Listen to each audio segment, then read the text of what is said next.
how you doing? This is Ty Longley for eDrumSessions.com, taking a break between tracking, and I wanted to talk to you about equalization. First of all, equalization. You know, there are 100 ways you can do this. If you ask 100 guys how to EQ something, you're going to get 100 different answers. Without actually hearing all your other tracks, I really can't tell you exactly what to do, but I can cover a few basics. Number one, kick drum. First thing I think you got to decide is whether you want the kick drum to occupy the bottom octave or if you want the bass guitar to. Basically, that's going to dictate the bottom end and how much slam and how much weight you have. One approach would be to have the kick drum carry the bottom octave and having the bass guitar sit right above it.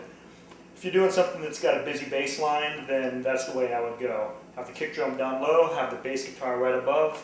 Something with 16th notes, or if there's an intricate bass line, then that's usually the way to go. Another way to do it is the exact opposite. You can flip them.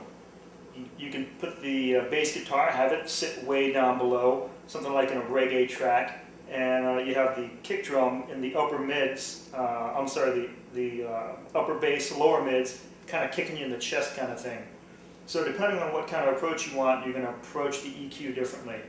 If you're going to have the bass guitar sit above, then what you may want to do is just notch out some of the sub-extreme low end of the bass guitar so that it sits right above, like a puzzle piece, right above the kick drum.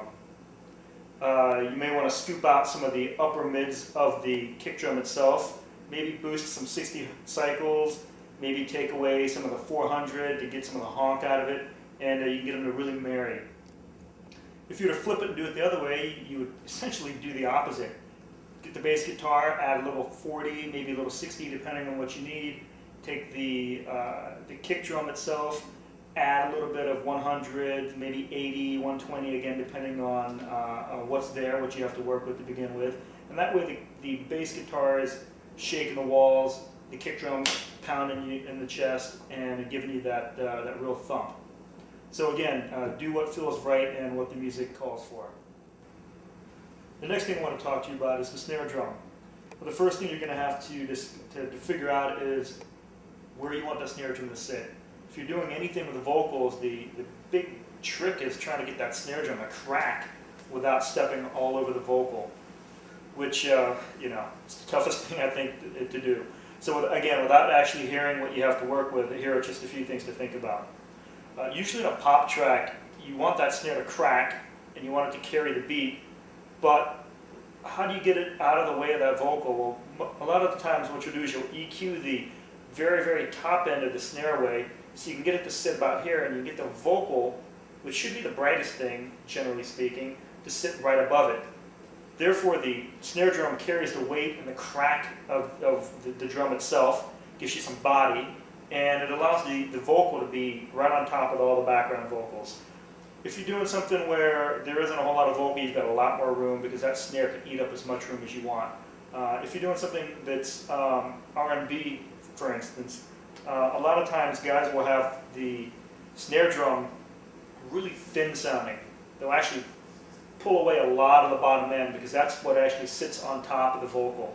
So because R&B has, generally speaking, so much vocal material, so many hundreds and hundreds, it seems like, it's not quite that much, but let's say dozens of vocal tracks, you want it to be more of a crack as opposed to a whack or a thump. So doing that, you may want to shelve the snare at, I don't know, anywhere from 200 to 400, again, depending on what you have to work with, and just get it so that the snare drum sits here and your vocal's right here. And again, if you're doing the rock thing, you're going to flip that, have the snare sitting here, right in the mid-range, lower mid-range, and having the vocals sit above it. So again, without hearing what you have to work with and what your aesthetic is, those are a couple of approaches that you want to go for.